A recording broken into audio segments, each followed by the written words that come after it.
Hello guys, welcome back to my channel Shri agri classes and myself Abhishek Maurya.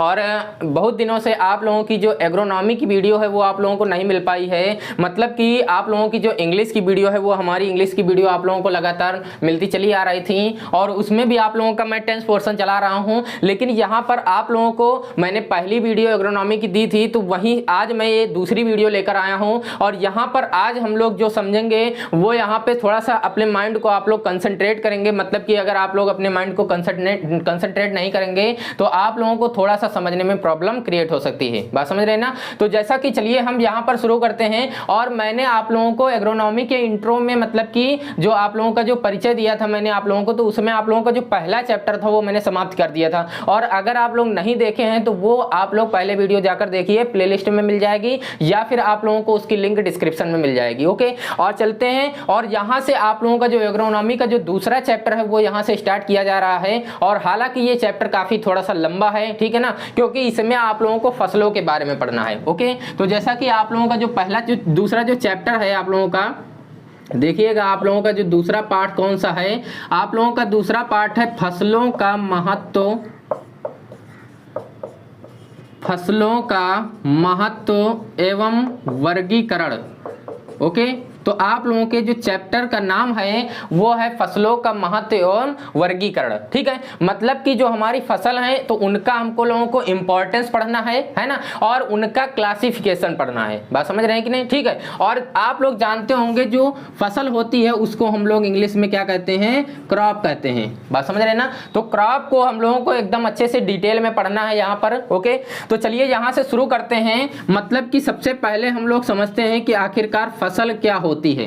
बात समझ रहे हैं ना। फसल का मतलब इंग्लिश में अगर देखा जाए तो हम क्रॉप कहते हैं। और क्रॉप क्या होती है उसके बारे में कैसे हम लोग पता कर सकते हैं, तो मतलब कि यहाँ पर जैसा कि जो मनुष्य है ना, या जो किसान होता है, जो व्यक्ति होते हैं, तो वो क्या करते हैं, जो पौधे होते हैं, पौधे आप लोग जानते होंगे प्लांट होते हैं, तो जो प्लांट होते हैं उनको जब समूह के रूप में, मतलब कि समूह के रूप में या कतार से लाइन से जब उसको लगाते हैं, है ना, और उसको मतलब कि अपने उपयोग के लिए उगाते हैं, है ना, तो वही हमारी चीज क्या कहलाती है, फसल कहलाती है। बात समझ रहे हैं ना। मतलब जो पौधों का जब एक समूह बनाया जाता है एक एरिया में, उसको लगा के और उसको अपने उपयोग के लिए उगाया जाए, तो वही हमारी क्या कहलाती है, फसल कहलाती है। Is that clear. तो यहां तक समझ में आ गई होगी आप लोगों को फसल क्या होती है। अब जैसा कि आप लोगों को यह बता देते हैं कि जो हमारी जो पृथ्वी है, जो अर्थ है, तो इस पर आप लोग जानते होंगे कि सबसे ज्यादा जो मनुष्य, हमारा सबसे ज्यादा संख्या में मनुष्य है ना, और जीव जंतु भी हैं, जानवर भी हैं, लेकिन उन्हीं के साथ साथ में हमारे जो पेड़ पौधे हैं वो भी काफी मात्रा में रहते हैं। ठीक है ना। अब यहाँ पे जैसा कि जो पेड़ हैं और जो मनुष्य है उन लोगों का सीधा कनेक्शन है, मतलब दोनों लोगों का लिंक है। क्या लिंक है कि मतलब जहाँ पर जो मनुष्य है वो पेड़ पौधों के बिना जीवित नहीं रह सकता है। ठीक है, मतलब अगर इस पृथ्वी से अगर पूरे जो पेड़ पौधे हैं उनको अगर समाप्त कर दिया जाए तो जो मनुष्य है उसको भी यहाँ से खत्म होने में ज्यादा समय नहीं लगेगा। ठीक है ना, थोड़े ही समय में मनुष्य भी खत्म हो जाएगा। क्यों? क्योंकि ये जानते होंगे आप लोग कि जो हमारे जो पेड़ पौधे होते हैं उनसे हम लोगों को क्या मिलती है, ऑक्सीजन मिलती है, और बहुत सी चीजें ऐसी मिलती हैं। क्योंकि उन जो मतलब जो फसल अभी बता रहे हैं इसी के बारे में अभी अगर आगे पढ़ोगे तो उसमें हमारा क्या होता है, मतलब हम लोग उन्हीं से तो भाई जीवित रहते हैं। जो अनाज उत्पन्न होता है उन्हीं से हम लोग मतलब उसका सेवन करके तभी तो जीवित रहते हैं। और जो हमारे पेड़ पौधे होते हैं उनसे हम लोग ऑक्सीजन ग्रहण करते हैं। ठीक है, अब जैसा कि जो हमारा जो मनुष्य है, तो आप लोग जानते होंगे कि हम लोगों को जो सूर्य है उसका भी प्रकाश हम लोगों को मिलता है। ठीक है ना। अब ये जो प्रकाश है तो इसको तुरंत हम लोग डायरेक्ट नहीं ग्रहण करते हैं। ठीक है ना। क्यों? क्योंकि डायरेक्ट नहीं ग्रहण करते हैं क्योंकि जो पेड़ पौधे होते हैं वो एक ऐसा माध्यम है कि जो मतलब जो सूर्य होता है उसके प्रकाश को डायरेक्ट यहाँ पे पृथ्वी पर आने नहीं देते हैं। ठीक, तो वो एक माध्यम का काम करते हैं। और अगर मतलब जो सूर्य का प्रकाश है वो अगर डायरेक्ट हम पर पड़ेगा तो उससे हम लोगों को लाभ नहीं, उससे हानि हो जाएगी। ठीक है ना। अब चलते हैं यहाँ पर और आगे बढ़ते हैं, तो फसल के बारे में और समझते हैं। मतलब कि जो फसल का जो वर्गीकरण है आप लोगों का, जो फसल है उसको 3 प्रकार से वर्गीकरण उसका किया गया है, ठीक है ना। कितने प्रकार से वर्गीकरण किया गया है? 3 प्रकार से। मतलब जो हमारी पहली जो फसल है वो है हमारी बागान फसल। कौन सी है?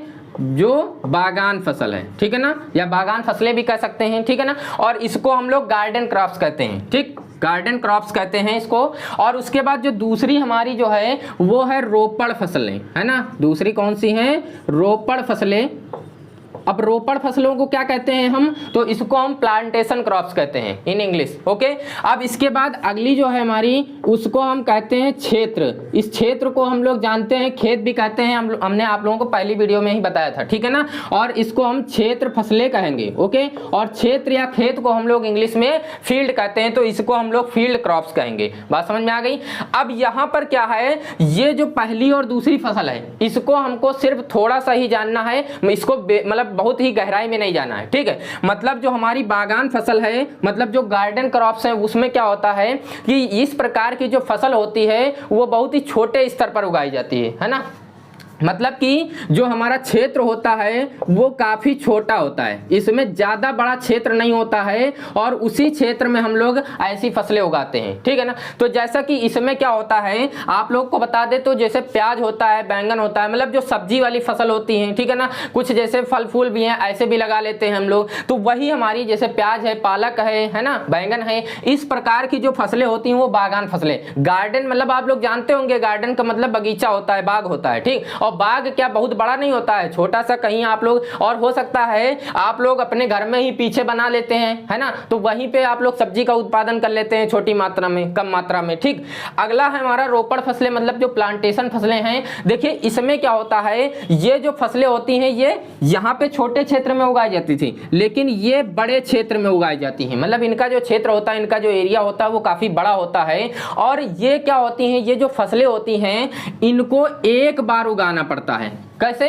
मतलब कि जो है अगर हमने इन फसलों को अगर एक बार लगा दिया तो हमको दोबारा वही फसल नहीं लगानी पड़ती है, ठीक है। मतलब कि हमको दूसरी बार, एक बार जैसे मैंने इसकी मतलब कि जो है इसको तोड़ लिया, जैसे जो उत्पादन हुआ उसको तोड़ के दोबारा वही फसल जो होती है, मतलब वही जो पेड़ होते पौधे होते हैं उसी से हमारा दोबारा भी इसका उत्पादन हो जाता है, ठीक है ना। मतलब कि इसमें जो हमारी फसल आती है, तो आप लोग जानते होंगे जो चाय है, जो काफी है या कोको है, ऐसी चीजें है ना, तो उनको जो है एक बार पेड़ लगाना पड़ता है और दूसरी बार तीसरी बार हम लोग उससे उत्पादन प्राप्त कर सकते हैं। बात समझ रहे ना। तो यहाँ पर ये 2 फसलें हो गई। इसके बाद आप लोगों की तीसरी जो है क्षेत्र फसल है ना। क्षेत्र फसल का मतलब आप लोग समझ रहे होंगे, खेत कहते हैं, फील्ड कहते हैं। तो ये जो फसलें उगाई जाती हैं ये बड़े स्तर पर उगाई जाती हैं, मतलब कि यहाँ पर ये बड़े क्षेत्र में तो उगाई जाती थी, लेकिन इनका भी, ये भी काफी बड़े स्तर पर ही उगाई जाती हैं, इनका भी क्षेत्र काफी बड़ा होता है। बात समझ रहे हैं कि नहीं?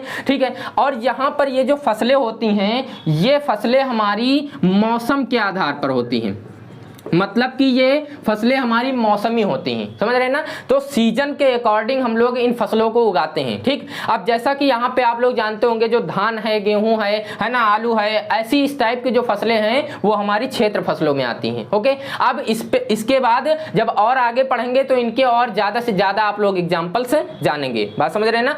अब यहाँ पर क्या करना है आप लोगों को, पहला दूसरा मैंने तीसरा आप लोगों को पढ़ा दिया। बात समझ रहे हैं ना। अब यहाँ पे इन 2 फसलों को हमको आगे नहीं पढ़ना है, ये जो क्षेत्र फसलें हैं इनका वर्गीकरण, मतलब इनको हमको आगे काफी डिटेल में पढ़ना है। बात समझ रहे हैं ना। मतलब कि ये जो फसलें होती हैं इनका वर्गीकरण 6 प्रकार से किया गया है। कितने प्रकार से किया गया है? 6 प्रकार से किया गया है, ओके। मतलब कि यहाँ पर जैसा कि पहला आप लोगों को अगर बता दें तो पहला इसका है उत्पत्ति के आधार पर, ठीक है ना। उत्पत्ति के आधार पर हम क्षेत्र फसलों का वर्गीकरण करेंगे। बात समझ रहे हैं ना, ठीक है। उत्पत्ति के आधार पर, ठीक है ना। फिर इसके बाद दूसरा आप लोगों का है जीवन चक्र के आधार पर। बात समझ रहे हैं ना। तो दूसरा आपका क्या होगा, जीवन चक्र के अनुसार या जीवन चक्र के आधार पर हम लोग करेंगे, ठीक है ना। फिर इसके बाद इसका तीसरा है ऋतुओं के आधार पर। तीसरा क्या है आप लोगों का, ऋतुओं के आधार पर। बात समझ गए कि नहीं? चलिए, तो आप लोगों का ये मैंने 3 बता दिए, और इसके बाद आप लोगों का जो चौथा है वो है आर्थिक महत्व के आधार पर, ठीक है ना। ये आगे आप लोग इनके बारे में जानेंगे आर्थिक महत्व के आधार पर। इसके बाद आप लोगों का जो 5वां है वो है विशेष महत्व, मतलब कि कुछ विशेष प्रकार से हमारी जो फसलें होंगी, विशेष उपयोग हम लोग जिनका करते हैं, तो विशेष उपयोग के आधार पर हम लोग भी फसलों का वर्गीकरण पढ़ेंगे। किनका? क्षेत्र फसलों का। बात समझ रहे ना। इसके बाद आप लोगों का जो छठा है, तो जो फसलें होती हैं हमारी, तो कुछ फसलें वानस्पतिक होती हैं। बात समझ रहे ना। तो वानस्पतिक फसलों का भी इसी में वर्गीकरण किया गया है। बात समझ रहे हैं कि नहीं। तो इस प्रकार से आप लोगों को यहां तक बिल्कुल एकदम अच्छे से समझ में आ गया होगा। जो फसल है हमारी, उसमें इसका मतलब वर्गीकरण जो मैंने आप लोगों को बताया, वो चीज बिल्कुल समझ में आ गई होगी, ठीक है ना। अब आप लोग जैसे आप लोग सोच रहे होंगे कि मैंने इसका महत्व तो बताया ही नहीं, तो महत्व क्या भैया, अगर आप लोग अगर पूरी फसलें पढ़ेंगे तो आप लोगों को तो खुद ही पता होगा कि फसल का महत्व क्या है हमारे जीवन पर, है ना। हमारे जीवन में क्या महत्व है, इसका क्या इंपॉर्टेंस है, ठीक है। अब ये जो 6 प्रकार की जो फसलें बताई हैं, तो इनको क्या किया जाएगा, आप लोगों को मतलब 2-2, 3-3 करके हर एक वीडियो में आप लोगों को ये फसलें पढ़ाई जाएंगी। बस समझ रहे ना, ये जो चीजें हैं, ठीक। अब यहां तक आप लोगों को जो अगर हमारी वीडियो पसंद आई है तो आप लोग हमारी वीडियो को लाइक कर दीजिए, क्योंकि इस वीडियो को आगे लंबा हम ज्यादा नहीं खींचेंगे, ओके। और हमारी इस वीडियो से आप लोगों को क्या चीज कितना अच्छा सीखने को मिला है, आप लोग कमेंट करके जरूर बताइएगा हमारे को। और साथ में हमारे चैनल पर अगर नए हैं तो हमारे चैनल को सब्सक्राइब कर लीजिएगा, और साथ में ही बेल आइकन को प्रेस कर दीजिएगा, ताकि जो हमारी अगली जो वीडियोस के नोटिफिकेशन है वो आप लोगों तक तुरंत पहुंच जाया करें, ओके। चलिए चलते हैं, मिलेंगे नेक्स्ट वीडियो में। धन्यवाद।